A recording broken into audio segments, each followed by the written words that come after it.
Good afternoon mga sir. For today's video, mag-change oil tayo tsaka magpapalit tayo ng gear oil ng NMAX natin. So itong motor natin na to, matagal na to eh. Nabili ko to last 2020. Pero sobrang bihira naman siyang gamitin. Kaya kung mapapansin nyo, ang tinakbo niya lang, ang odometer niya lang, ang tinakbo niya ano lang 3,047. Yan lang ang tinakbo niya. So tara, change na tayo. So dito ang gagamitin natin, number 17 na back wrench. Kasi syempre kailangan mag-prepare kayo ng sahudan tsaka ng funnel. Yung tornilyo dito sa ilalim, ito yan. Ito yan. So pagtanggal nito mga sir, counterclockwise lagi naman. Ganun din yan ang ginagamitan, ang gamit din dyan na back wrench. Tapos basta paluwag, wala namang kakaiba dyan, counterclockwise. Pinalitan natin to 3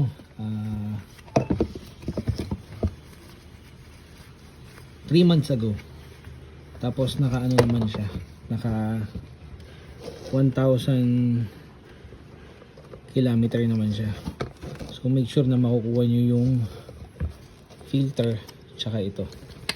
Prepare na rin kayo ng basahan. Dito naman ngayon magpapalit naman tayo ng gear oil. So tatandaan nyo lang na yung gear oil nya nandito 100 ml yan. Naka-indicate naman yan dito sa cover nya. 100 ml yung oil nya. Tapos ito counterclockwise din para maiwasan nyo yung ma-damage yan o ma-lost thread yan o maraspa yan. Counterclockwise lang din. Hindi naman kayo maliligaw kasi mapapansin nyo may washer dun sa dulo. Tsaka pangalawa lang dyan. Number 12 naman yan. Ito napalitan ko to parang last year. Although hindi siya nagagamit pero pinapalitan ko. Kaya kung makikita nyo yung oil nya, ayan, maputi pa rin siya. Pero kasi ang langis, kahit hindi yan nagagamit, basta na-expose na siya sa labas, sa mga metal, dumikit na siya, nahanginan na siya. So kailangan yan, palitan mo na rin yan at least after 4 months o 6 months kahit hindi siya nagagamit. Sa kisa man ng motor natin, ang tinakbo niya lang 3,000 something for almost 4 years this coming November. Magpo 4 years na siya. Tinakbo niya lang 3,000. Pero kung hindi ako nagkakamali, i-check ko sa logbook ko, pang 7 to. Pang 7 na palit to ng langis. Tapos sa gear oil, pangalawa pa lang to. Pero imagine naman kahit pangalawa pa lang, puti naman siya.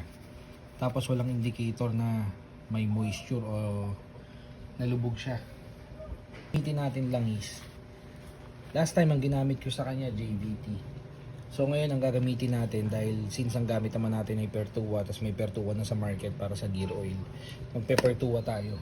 Kasi ang lagi ko namang gamit sa motor yung synthetic base ng Shell Advance 1040. So yan ang gamit natin. Okay naman siya, wala naman nagiging problema yan. Babalik na natin pag ganyan yan. Ayan ang spring.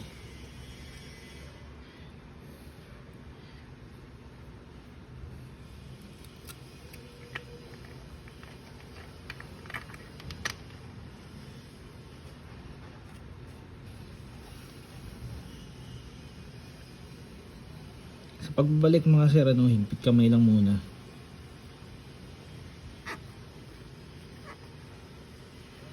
Clockwise siya. Tapos tamang higpit lang. Pulso lang. Hindi mo kailangan mahigpit na mahigpit yan kasi spring yan. Tinutulak din naman siya pa higpit. So importante na malamig yung makina pagka magpapalit kayo ng langis. So importanteng matuto kayo sa mag-DIY niyan. Kasi pag sa kasa o sa mga mekaniko, pag dinala nyo yan, mainit pa yan, doon nagsisimulang ma-lost thread yan. So yun mga sir, kargahan na natin ng langis. Gear oil, wala naman siyang wala naman siyang filter. Mapapansin nyo, ano lang yan, washer lang yung nasa gitna. So hindi naman yan kailangan palitan, lalo na kung yun nga, malamig naman yung engine nyo nung magpapalit.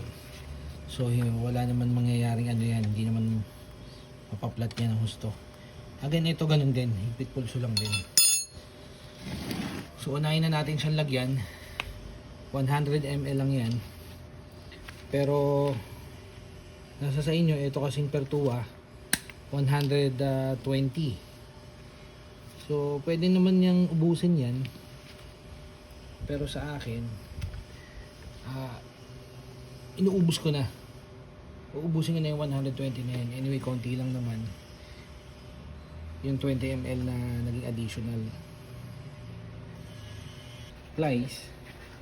Tapos kailangan dito may funnel kayo na na yan, makikita nyo yung langis, medyo maitim na rin naman. Gamit lang kayo ng funnel na medyo mahaba. Dito ang nilalagay ko rito, lang, 900 ml. Pero since may funnel tayong gamit, isalin ko na siyang lahat yung 1 liter. Hindi kasi lahat to masasalin kasi may mga umiipit na oil dun sa pagitan nung kulubot ng funnel natin o nung embudo. Kaya isasalin ko na to lahat.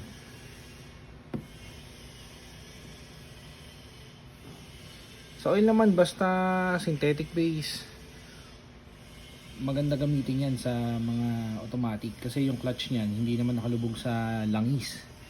Yung clutch natin nasa panggilid, nasa gilid, yung tinatawag nilang panggilid. So kahit malabnaw yung oil mo, mas malabnaw, mas maganda. Hindi kagaya sa mga dekadena, pag gumamit ka ng malabnaw, nag-i-sliding. So yun yung maganda, yun yung good thing sa mga automatic. Pwede mo siyang gamitan ng fully synthetic o synthetic base.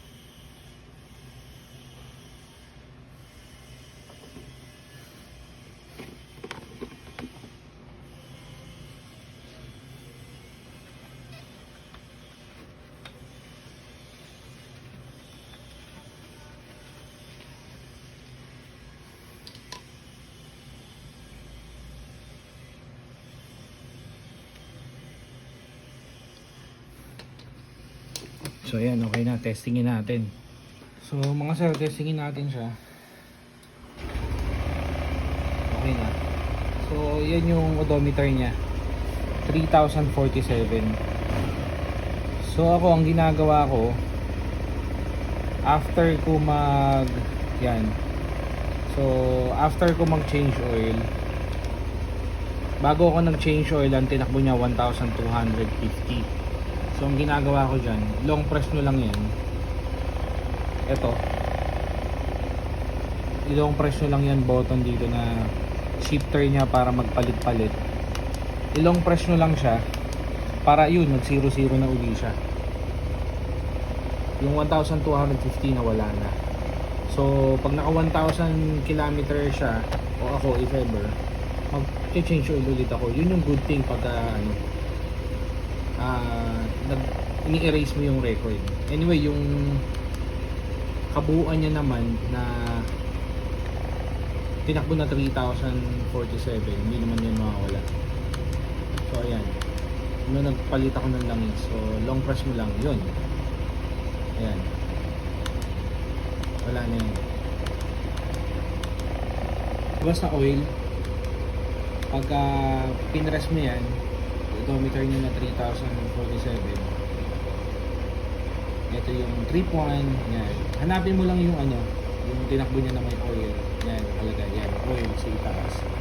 1250. Long press mo lang yan. Yan, pagka nag-blink-blink na. Tapos i-long press mo lang din uli na yan. Magba-back to zero na yan. So, yan yung palatandaan na tapos ka nang mag-change oil. Tapos yung belt niya naman yan, pag naka 10,000 kilometer ka na, time to check sa belt mo kung okay pa o kailangan ng palitan o kung pwede pa siya ng additional 5,000 km. So yun lang yung proper maintenance ng NMAX. Ito mga sir, ano na to, almost 4 years pero yung battery hindi pa pinapalitan, wala pa, super stock pa siya lahat. So ganun lang, yun lang yung proper maintenance niya. Hindi talagang sumobra na yung tigas niya. Sumobra na yung tigas niya. So ang ginawa ko lang, hindi ko na na-video, nagpalit lang ako ng fluid. Kaya kung mapapansin nyo dito, bago na yung fluid niya. So yan, lumambot na siya ulit. So ganun lang guys, ingatan nyo lang yan na matulungan yung pintura nyo kasi bakbak yung pintura nyo talaga. So guys, maraming salamat sa time nyo mga sir. Please pa-like, share, and subscribe.